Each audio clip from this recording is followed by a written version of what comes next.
Hello friends, basic education में आपका स्वागत है और आज की क्लास में हम पढ़ने वाले हैं वचन। उससे पहले चलते हैं पिछली क्लास के प्रश्न पे, जो कि प्रश्न हमारा था, जगत शब्द में कौन सा लिंग है? जिसका सही उत्तर था पुल्लिंग। अब आते हैं आज की क्लास को कंटिन्यू करते हैं। वचन।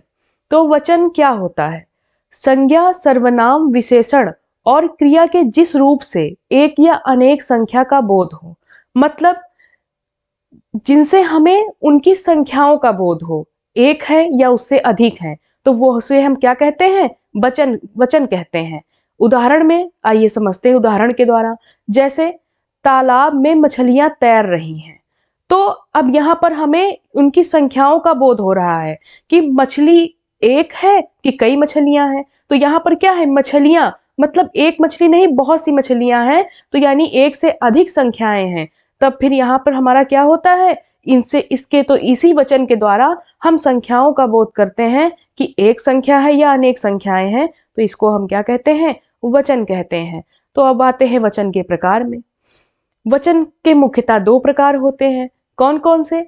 एक वचन और बहुवचन। एक चीज बहुत ध्यान देने की यहाँ पर जरूरत है कि हिंदी व्याकरण में वचनों की संख्या दो होती है, एक वचन और बहुवचन। लेकिन संस्कृत में वचनों की संख्या तीन होती है, जिसमें हमारा एक वचन, द्विवचन, बहुवचन, ये तीन होते हैं। ये इसका कंफ्यूजन बहुत होता है परीक्षा में कि तीन है कि दो हैं। तो ये ध्यान रखना होगा कि हिंदी व्याकरण में दो वचन होते हैं और संस्कृत में हमारे तीन वचन होते हैं। तो हिंदी में आज हम दो जो हमारे वचन हैं उनको पढ़ते हैं। तो पहला एक वचन। अब आते हैं एक वचन। शब्दों के जिस रूप से एक वस्तु का बोध हो, मतलब जिससे हमारी सिर्फ एक वस्तु या व्यक्ति का बोध हो रहा हो। जैसे उदाहरण में आते हैं बालक, घोड़ा, किताब। तो क्या हो रहा है? एक व्यक्ति का बोध हो रहा है, बालक एक बालक का, घोड़ा एक घोड़ा, किताब एक किताब। तो यहाँ पर क्या हो गया? एक वचन का बोध हो रहा है। बहुवचन में आते हैं तो जहां पर एक से अधिक वस्तु या व्यक्ति के बारे में बात की जाए या उसका बोध हो, तो उसे बहुवचन कहते हैं। उदाहरण से समझते हैं, बालकों, घोड़ों, किताबों। जैसे अभी उधर बालक था, इधर बालकों हो गया, मतलब बहुवचन, मतलब एक से अधिक व्यक्ति के बारे में अब बात होने लगी तो बालकों हो गया। तो इस प्रकार एक वचन और बहुवचन को समझ चुके हैं। अब प्रश्न हमारा परीक्षा में ऐसे ही बनता है कि आपको एक शब्द दे दिया जाएगा और पूछ लिया जाएगा कि इसका बहुवचन बताइए क्या होगा। कोई भी एक हमने शब्द दे दिया, जैसे मछली ही था, तो मछली आपको एक शब्द दे दिया जाता और पूछा जाता चार ऑप्शन देके कि इसमें इसका बहुवचन क्या होगा। अब हमें अगर पता होता कि मछली का बहुवचन मछलियां हैं, तो हम सही उत्तर पर टिक कर देते हैं। इसी प्रकार बहुत से शब्द ऐसे होते हैं जो बहुत कंफ्यूजन क्रिएट करते हैं। तो आइए आगे देखते हैं कि कौन कौन से शब्द हैं। तो सबसे पहले आते हैं, कुछ शब्द सदैव एक वचन में प्रयोग किए जाते हैं, मतलब ये शब्द हमेशा ही एक वचन के रूप में प्रयोग किया जाता है, इनका बहुवचन नहीं होता है। जैसे धातुओं के नाम, कौन सी धातुएं? सोना, चांदी, हीरा, ये सब हमारी हमेशा एक वचन में प्रयोग की जाती है।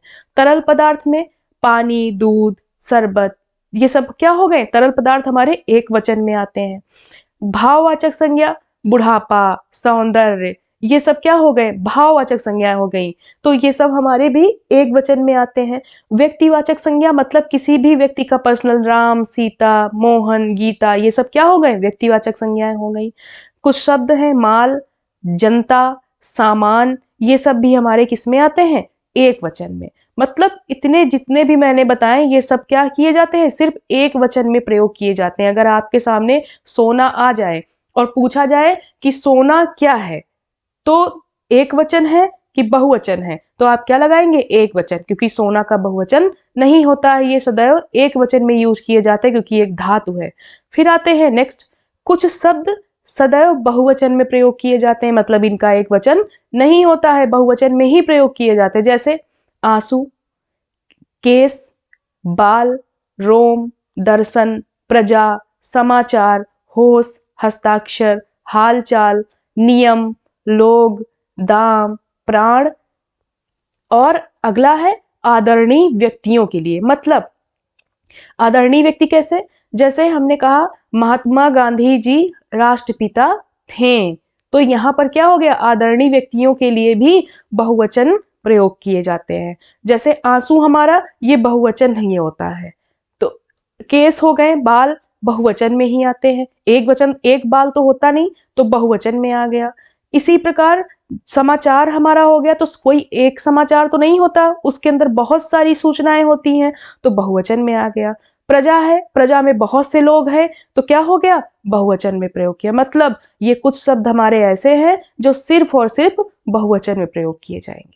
इस प्रकार अब आते हैं कुछ ऐसे शब्द कि संबंध दर्शाने वाली कुछ संज्ञाएं एक वचन व बहुवचन में समान होती है। मतलब आपसे प्रश्न किया जाएगा, पूछ लिया जाएगा कि इनमें से कौन सा ऐसा शब्द है जो एक वचन और बहुवचन दोनों होता है। तो वो क्या होते हैं, कुछ ऐसे संबंध हमारे होते हैं, जैसे दादा, माता, ताई, ताऊ, ये सब हमारे क्या है, कुछ ऐसे संबंध हैं जो हमेशा एक वचन और बहुवचन में समान होते हैं। जैसे हमने कहा दादा, तो दादा का दादाएं तो नहीं हो जाएगा, दादा एक वचन भी और बहुवचन भी।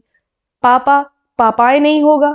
ताई, तो इस तरह ये हमारे क्या है, एक वचन और बहुवचन दोनों में प्रयोग किए जाते हैं। अब आते हैं ये चीजें समझने में अंतिम स्वर वाली, ये थोड़ा सा आपको ध्यान देना पड़ेगा यहाँ पर। वैसे इसको मैंने बहुत ही सरल तरीके से, बहुत ही अलग तरीके से अभी मैंने इनको समझाया है, आपको समझाने की कोशिश की है, बाकी थोड़ा जटिल था इनको समझना। जैसे अभी अकारांत, उकारांत, इकारांत आपने अभी नहीं पढ़ा है, ये शब्द उन्हीं से रिलेटेड है, तो इनको मैंने बहुत ही सरल तरीके से लिखा है कि ऐसे आप समझ नहीं पाएंगे। वैसे तो जैसे अभी हमने लिखा है अंतिम स्वर बड़ा आ, बड़ा ऊ और औ, मतलब जैसे हमारा बड़ा आ है ये अकारांत में आता है, बड़ा ऊ उकारांत में आता है, और ये ये औकारांत में आता है।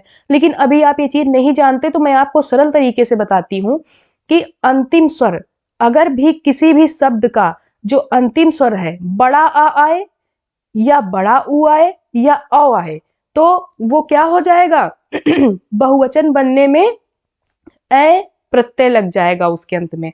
आइए अभी उदाहरण से समझते हैं। लेकिन कुछ जो बड़ा आ है हमारा वो ए के बजाय ए में भी बदल जाता है। उदाहरण में आइए देखते हैं। जैसे मैंने कहा किसी भी, कोई भी हमारा शब्द है उसका अंतिम स्वर, जैसे है महिला, तो महिला में हमारा क्या है, लास्ट महिला, जो ला है उसमें क्या बड़ा आ रहा है, ये बड़ा आ हमारा किस में बदल गया, ए में। देखिए महिला ए, तो ये ए में बदल गया हमारा। उसी प्रकार हमने बड़ा ऊ कहा तो क्या हुआ, वधु, तो वधु जो अंतिम स्वर है ऊ आया, ये ऊ किस में बदल गया, ए में, वधु ए में बदल गया। उसी प्रकार औ जो है हमारा गौ, तो गौ किस में बदल गए, गौ ए, यानी ये हमारा जो है बड़ा, बड़ा ऊ और औ, ये हमारा किस में बदल जाएगा, बहुवचन में, ए प्रत्यय लगकर, ए प्रत्यय लगाकर हम एक वचन से उसको बहुवचन बना देंगे। मैंने कहा कुछ हमारे क्या है, जो बड़ा आ है, अभी मैंने बताया बड़ा आ ए में बदल जाएगा, लेकिन कुछ जो शब्द होते हैं वो बड़ा आ ए में बदल जाते हैं। जैसे कमरा का कमरे, इस प्रकार। अब आते हैं अगला क्या है, जैसे है हमारा छोटा आ, ये हमारा एंग में बदल जाता है। छोटी ई बड़ी ई यो में बदल जाती है या में बदल जाती है, और जो या और आगे बड़ा की मात्रा लगी हुई है ये या में बदल जाते हैं। जैसे उदाहरण में समझते हैं, क्या है सड़क, तो लास्ट में जो हमारा अंतिम जो इसका अक्षर जो है यहाँ पर सड़क का, तो क्या हुआ, अंतिम क्या दिया उसने, आ, सड़क, आ रहा है लास्ट में, तो ये आ किस में बदलेगा, ए में, मैंने अभी ऊपर आपको दिखाया, तो सड़कें। नेक्स्ट है छोटी बड़ी, मैंने कहा किस में बदलेगा, कि या तो या में या तो यो में, तो क्या आ जाएगा, शक्ति, छोटी ई आई लास्ट में, तो छोटी किस में, शक्ति, या में बदल गया। नदी, बड़ी ई आई, नदी किस में बदल गई, नदियां। फिर आया मुनि, तो मुनि हमारा छोटी ई आई किस में हो गया, मुनि, यो, जो कि मैंने अभी यो और यहाँ आपको बताया। इस प्रकार ये हमारे शब्द इसमें बदल गए। अब जो या के आगे बड़ी या की मात्रा या किस में बदल गया, या में, तो क्या हो गया, जैसे चिड़िया, तो क्या हो गया, चिड़िया।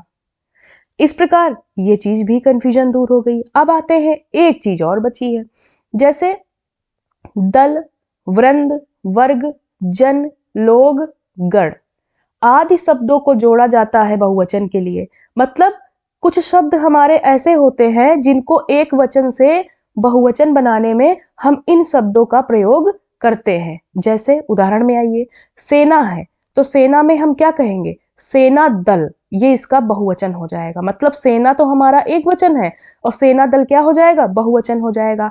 आप, तो आपका क्या हो जाएगा बहुवचन, आप लोग। गुरु का गुरुजन, श्रोता का श्रोतागण।